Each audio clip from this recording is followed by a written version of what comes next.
بسم اللہ الرحمن الرحیم۔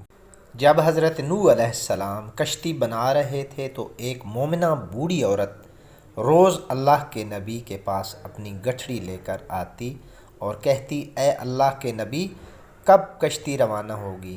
حضرت نوح علیہ السلام فرماتے، ابھی دیر ہے۔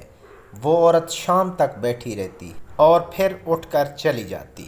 ایک دن حضرت نوح علیہ السلام نے فرمایا، اے عورت، جب جانا ہوا تو تمہیں بتا دیا جائے گا۔ یہ عورت واپس چلی گئی اور انتظار کرنے لگی کہ کب نوح علیہ السلام بلائیں گے۔ اسی دوران عذاب آ گیا اور کشتی روانہ ہو گئی، لیکن حضرت نوح علیہ السلام نے اس عورت کو نہ بلایا۔ ظاہری طور پر حضرت نوح علیہ السلام اس کو بلانا بھول گئے۔ جب طوفان تھما تو ایک دن حضرت نوح علیہ السلام کے دل میں محبت اٹھی کہ شہر کو دیکھوں جہاں سے چلا تھا۔ وہاں آئے اور قریب جا کر دیکھا تو ایک جھونپڑی میں دیا جل رہا تھا۔ حضرت نوح علیہ السلام یہ دیکھ کر چونک گئے کہ روح زمین پر کوئی ایسا گھر بھی ہے کہ اتنے عظیم طوفان کے بعد بھی جس میں چراغ جل رہا ہے۔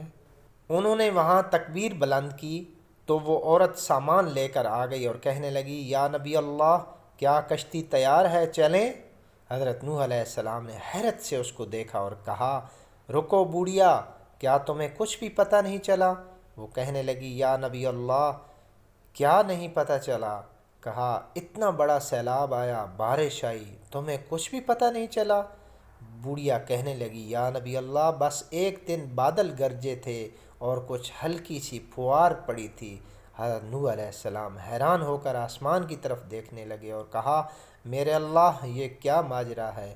اللہ پاک نے حضرت نوح علیہ السلام پر وحی بھیجی کہ اے میرے پیارے نبی، اس عورت کے دل میں چونکہ تمہاری محبت تھی اور تم نے اسے پابند کر دیا تھا، اور چونکہ تمہارا اس سے وعدہ بھی تھا کہ نجات کی کشتی میں اسے لے جاؤ گے، تب جب کہ تم نے اپنا وہ وعدہ پورا نہیں کیا، لیکن اے نوح علیہ السلام، میں تو تمہارے وعدے کا ذمہ دار تھا، اس لیے میں نے اس بوڑھیا تک عذاب پہنچنے ہی نہیں دیا۔ سبحان اللہ۔